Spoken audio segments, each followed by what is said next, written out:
Hello everyone, suppose you have a data like this, serial number and name, and you want to assign a serial number. So obviously what we will do, we will write 1, 2 and then we will use this technique. Okay. But instead of that, suppose if you think that later on you are going to write some more data, okay, and accordingly it should update your serial number automatically, then what you can do is equal to sign if.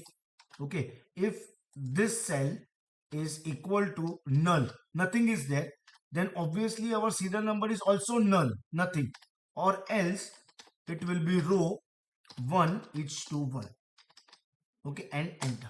See, you all can see one. Now drag down this, suppose till here, suppose, but it will show you serial number till the data you have. Okay, suppose if I write over here one name, it will get 7. Okay, then if I write Mike, 8, something like this. Okay, so accordingly it will increment or automatically update what serial number. Thank you everyone.